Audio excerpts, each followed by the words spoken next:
별다방. 안녕하세요. 여기는 별다방입니다.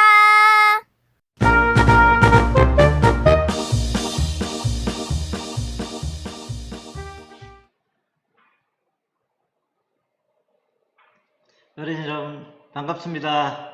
예, 다시 뵙게 되었습니다.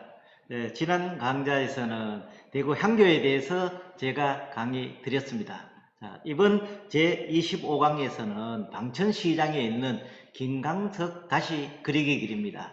여기에 대해서 강의 드리도록 하겠습니다. 먼저 방천시장에 대해서 제가 강의 드리도록 하겠습니다. 신천 제방을 따라 개설된 시장이 되겠습니다.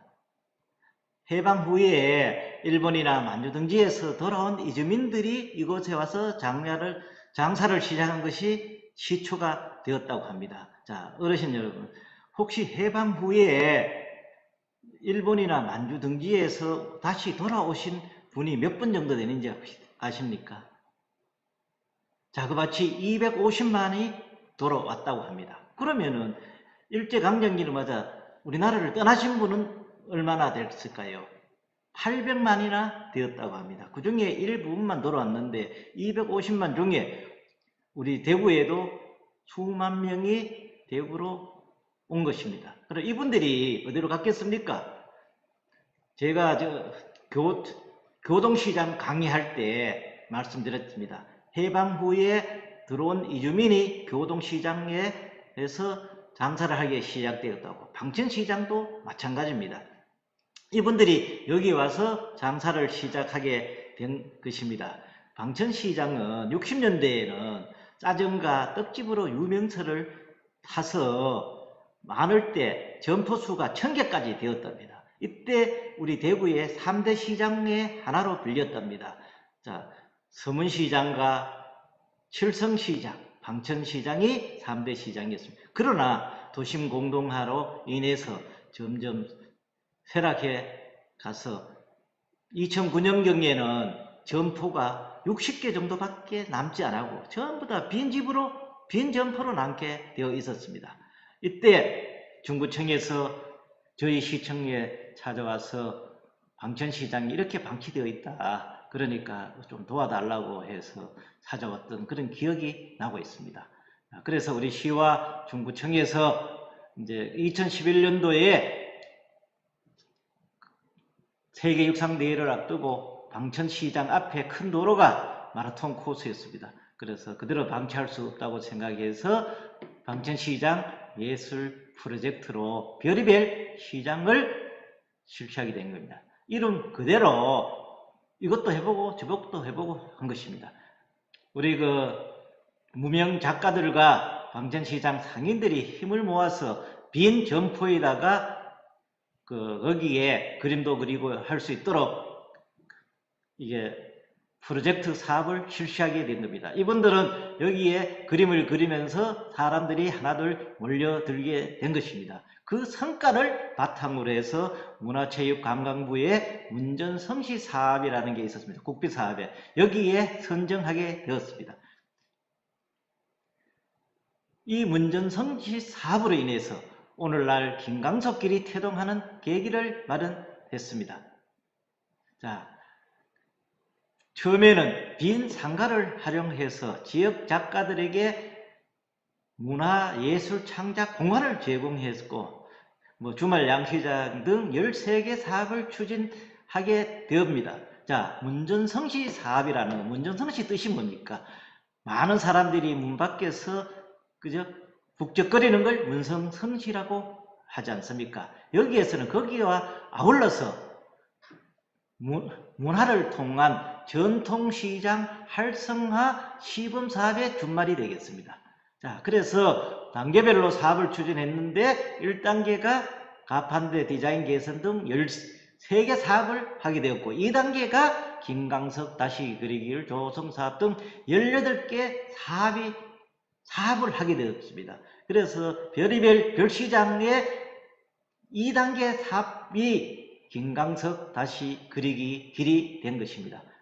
자, 3단계는 이제 그 상가 번영회에서 자기네들끼리 상인 교육도 하고 토요 시장도 하면서 4개 사업을 지원하게 되었고, 나중에 쌈지공원을 조성하게 되고 조형물도 설치하고 스토리하우스도 만들고 벽화 리얼 사업도 하고 월목 방송국과 야외 공연장도 만들고 공영주차장도 만들어서 오늘에 이루고 있습니다. 자, 지금은 김강석 노래 부르기 대회와 추모 행사 개선 설치도 지금 이루어져 있습니다. 자, 그럼 김강석 다시 그리기 길에 대해서 제가 설명 좀 드리도록 하겠습니다.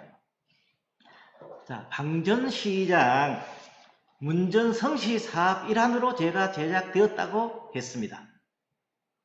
자, 김강석이가 대봉당에서 태어났다는데 힌트를 얻어서 된 것입니다.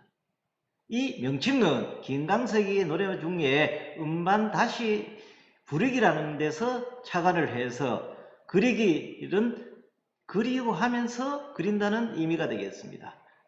지금은 수성교에서 성죽 미용실까지 3단계에 걸쳐서 350m 구간을 조성해 놓았습니다.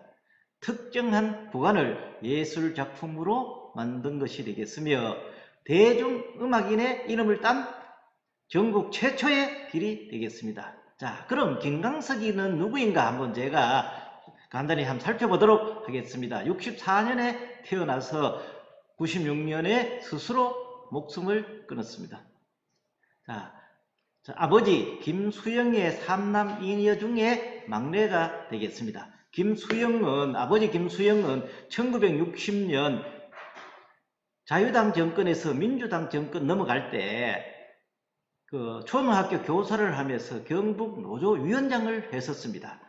김수영 씨는 노조위원장을 하면서 정권이 바뀌면은 노조가 그 인정을 받을 줄 알았는데 계속 탄압을 당해서 해직을 당하게 됩니다. 해직을 해서 갑대가 없어서 방천시장에 있는 자기 친척이 하는 전당포에서 일을 도와줬었습니다. 그런데 어느 날 갑자기 불침 검문에 해종시계 안에서 전당포에 침입하면서 북한을 찬양하는 유인물이 나왔답니다. 안 그래도 노조하면서 해직을 당한 상태에서 그런 유인물이 나오니까 간첩으로 몰리게 된 겁니다. 그 당시에는 교대를 나오면은 사실 군대에 안 갔습니다. 그러나 자기가 간첩이 아래라는 것을 보여주기 위해서 스스로 군 입대를 했었습니다. 그래서 입대를 하고 나서 이제 그 군대에서 전기 기술을 배워서 방천시장에 와서 저력사를 차렸습니다.